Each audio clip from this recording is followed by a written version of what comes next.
let's go into the pedal board and let's talk about this, because I was curious how you were going about recreating music that you did 21 years ago. With gear that may have existed then, but there's so much gear has come so far. And so I'm curious if there's anything from that era that is still on this board. The only thing would be my Giga delay, my DD20, and this Tech 21 Boost RVB, which is probably the most essential thing to my tone. Really? Yeah. Can you explain? There is no other reverb that I have had that sounds as full as this one does, and gets like the exact, like whatever I'm hearing in my head guitar wise, like this is the pedal that's been able to do it every time. Yeah. And I've tried to run other reverbs for my standard tone, and there's some that sound good, but none that sound like this one. Now that's interesting. I don't want to pigeonhole a company, and I know they have many products, but when I think of Tech 21, I think of drives or Sans amps. Sure. Yeah. So yeah, when you said reverb, I did not see that one coming. Yeah, I randomly found it in a used music shop in New York when my whatever reverb I was using at the time, probably a Boss reverb or something, broke, and they had it there, and it was a reverb pedal, and I picked it up, and I never looked back. Wow. Yeah. Well, we got to hear it now. Can you? Yeah, no, for sure. It's just the difference between my dry, and I can turn the delay off here. It's just my tone immediately is what I hear when it's on. It just sounds like my guitar,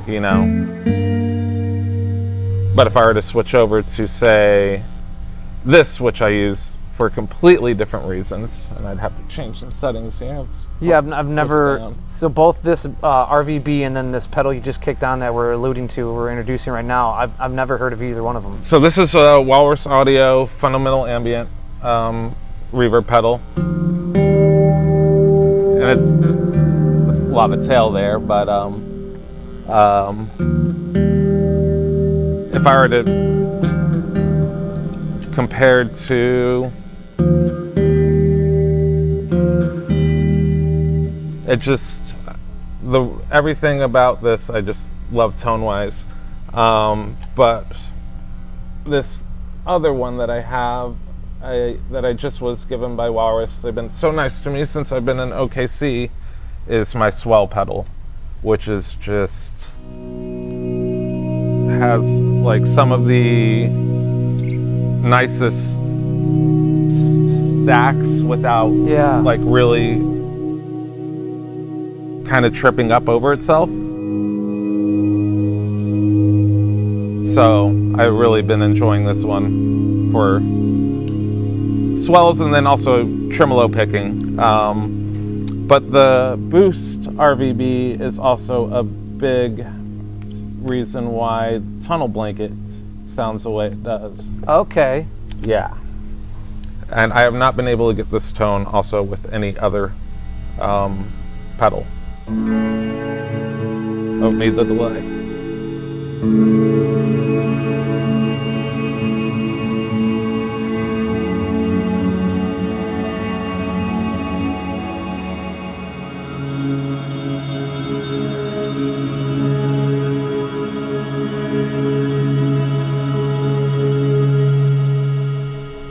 Yeah, and that's compared to something like this, which would be way too washed out.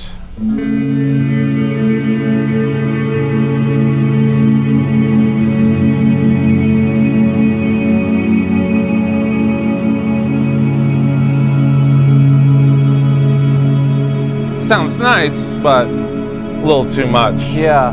So, yeah, this has kind of been my secret weapon here for my tone. Well, it's not a secret now, my friend. I've tried to tell people before, but yeah, I don't know. It works for me. Wow, it's such a cool sound because I didn't know what to expect, but that's a hallmark for sure of what you do for the band and your sound. Just the right amount of tail, of thickness, and yeah, especially with stuff I play with my fingers, it's perfect. And things that I pick. It's pretty nice as well.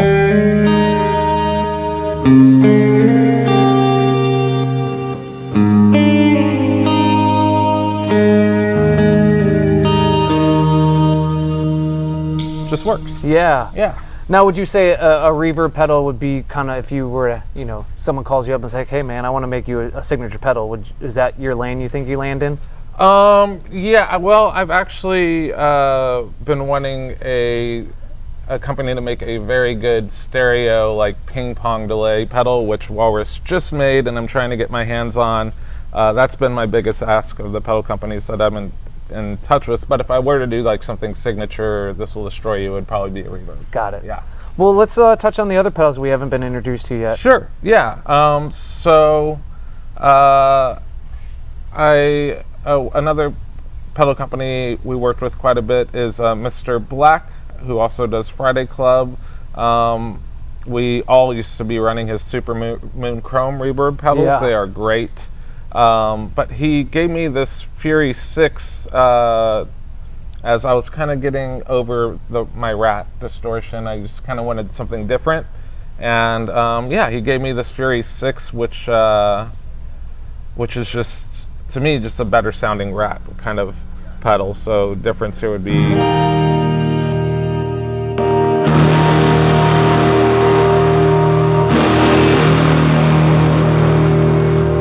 Now, I have the filter pulled back a bit on it just because of how bright things can get live, but I stack it with the Jupiter from Walrus to get even more thickness to my distortion here, so... It's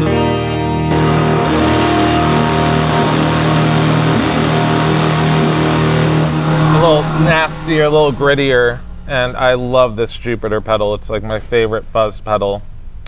Is the Fury going? The Fury looks like it's going into the Jupiter. It's going into the Jupiter. So yeah, I always have my distortion going into my reverb, not the other way around. Why do you like that? I just like my distortion to be reverberated instead of my reverb to be distorted. If that makes sense.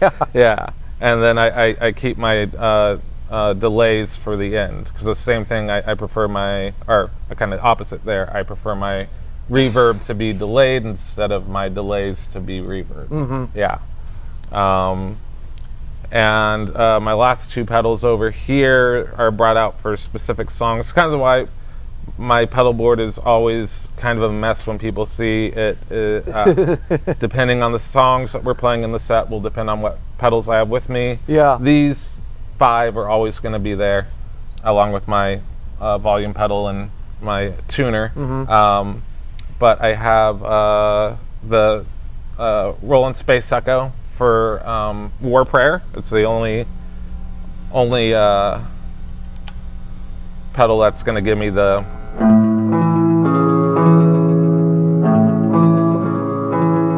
tone I need for that, even though it's not set up exactly right at the moment. I'll have to check that. You got time. Yeah, and then another Mr. Black pedal over here, the Deluxe Bus, which is my tremolo that I use for clubs.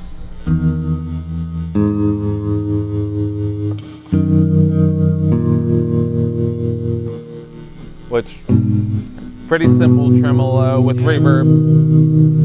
It has its own reverb on it, so I don't have to run reverb into it. But yeah, and I also will loop things on my DD20, send it into the tremolo, and mess around with it a little bit.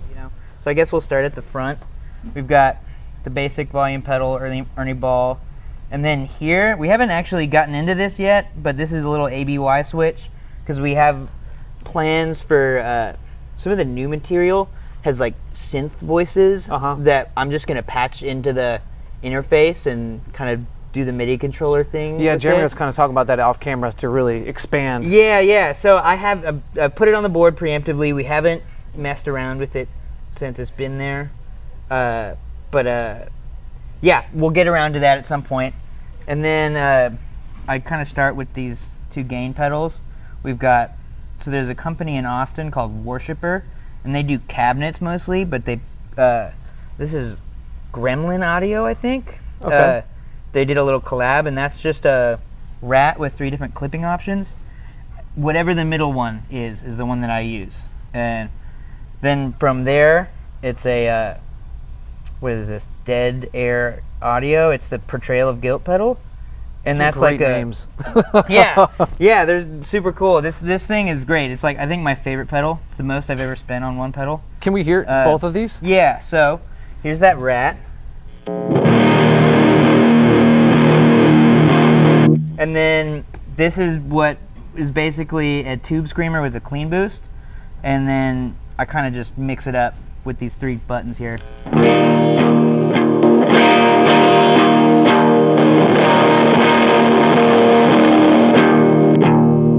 And that's all 3 of them. Yeah, that's fun to kind of, you know, I'm never doing Stack the same 'em. thing twice. Yeah. Same thing the same way twice. And then from there, it's going up to this Boss DD200.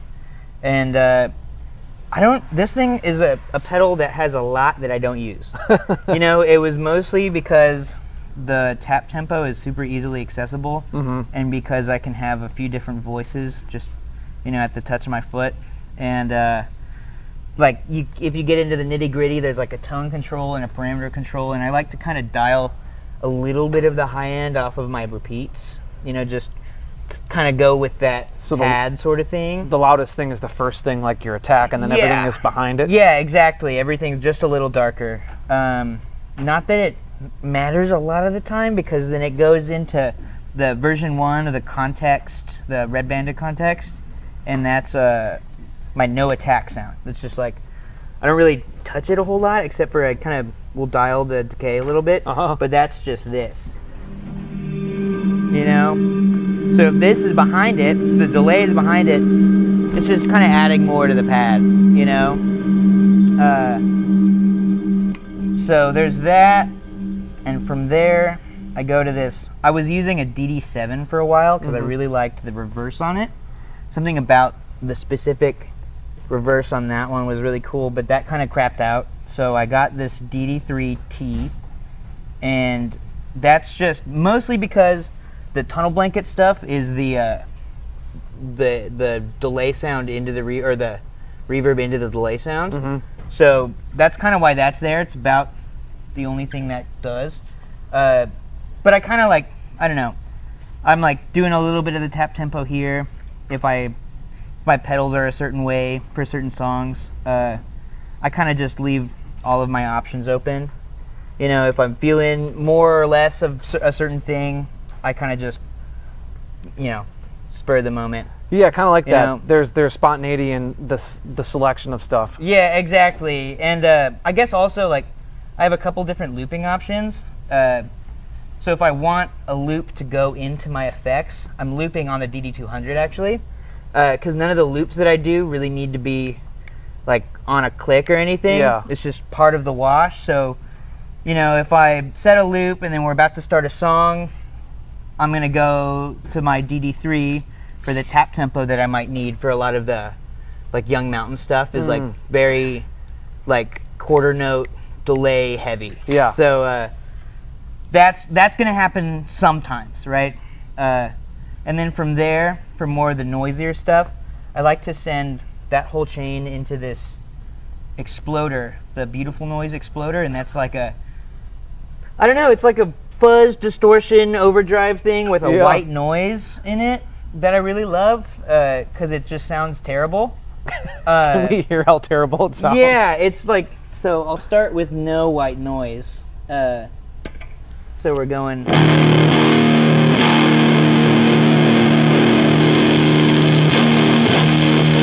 And then it's got a few different clipping options, so. Sounds like I'm frying an egg. Yeah, exactly, and it'll get worse when you, like, I was on the no clipping, and here's like the asymmetrical setting, I think.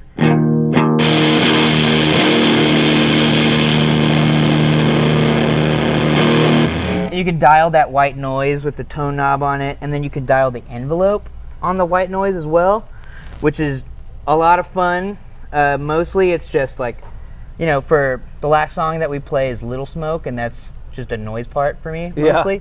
So I'll set a loop at the DD200 and just kind of screw around there. And Yeah, that's. It's like I could probably. It sounds really good as a distortion, even if you aren't using the white noise.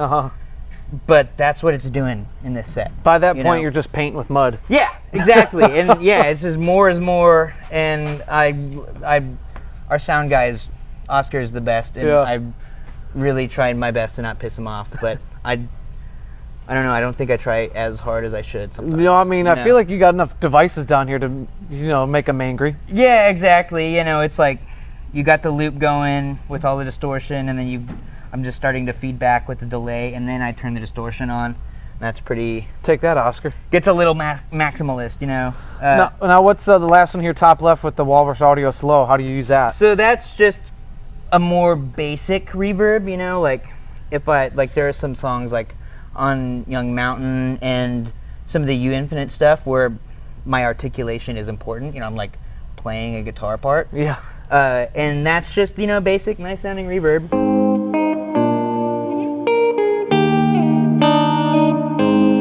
That's kind of that, and it's got some modulation functions that I don't super touch. However, sometimes if I'm going soundscapey, the top of the switch is the dark setting, which has an octave effect, a sub-octave effect, and I'll kind of dial that in just a little bit. Okay. Very sparingly though. It's like another pedal that is like too good for me. It could just be like a random cheap reverb that but it sounds really good. It's awesome. And I love the Walrus stuff. Yeah. Well, Nick, I really appreciate it, man. I'm glad to have you on the show, and now you get to go watch yourself. Yeah, I'm stoked on it. Double thumbs up for Nick. Yeah, Let me talk to Ethan real quick.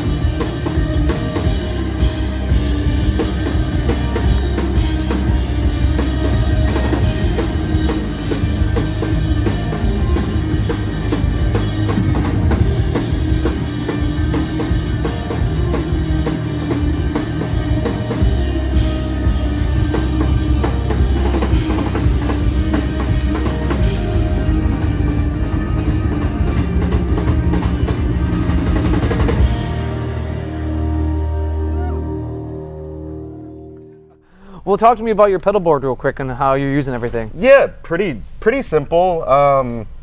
I kind of unlike Nick. For all my bands, I have to rotate my board a lot, so it's always kind of got different stuff on it. But for Twitty, it's kind of always starts with the volume pedal, like everyone else. Yeah. Yeah. We do a lot of swell stuff, so I picked up this one with the tuner in it just to save a little bit of space. There you go. I saw my friend from Alex Alone using it, and I was like, oh, that's awesome. So I picked that up, got that going into a prototype Mr. Black did for the bass OD. Oh, all right. So it's the prototype of that. I was just sitting around one day in the studio, and we were practicing, and Jeremy was like, hey, you should try this. And I tried it, and it was like the foregoing kind of fuzz on my board for a couple of tours, and then I just switched it out recently for this because I picked up this, so this is now my primary fuzz is the bass war, which that mix valve, the like dry wet, is like massive for the bass tone. Now is the prototype, is that plugged in so we can hear it real quick? Yeah. Like you back and forth? You just want to hear like a, so it's clean. Well, that's with, and then this will be just bass.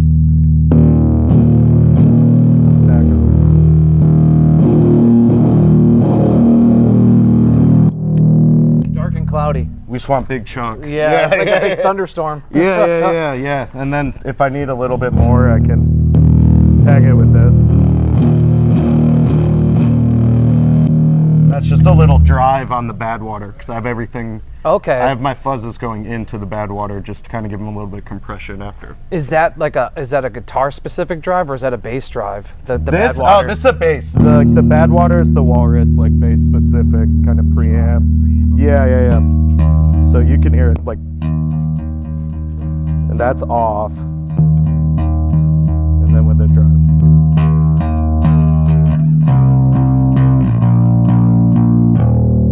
Yeah, mostly when you're hearing me go distorted, it's going to be this bass 4. So Got it. it's going to be normally just that. Yeah. Right on. And what are you using the back talk for? That was a Upside down one. Yeah. Upside down. I couldn't. Well, Sounds I figured better. it was like apropos for a back talk. Oh, the yeah, upside yeah. Down. Yeah.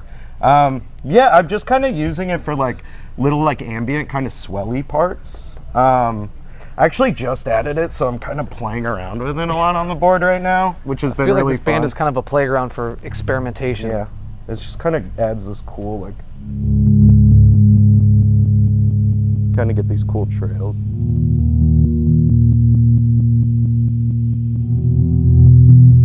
We just want like a little haunted sound in the Yeah, it's background. menacing for sure. Yeah. But I picked it up for like synths and drum machines and stuff. I've just been using it. And On this, yeah. the last little pink devil there we got. Yeah. A little trim. The Topanga, how Jared was saying he added his trim. I also add my trim for that song, so I like not much, just a little texture in the background.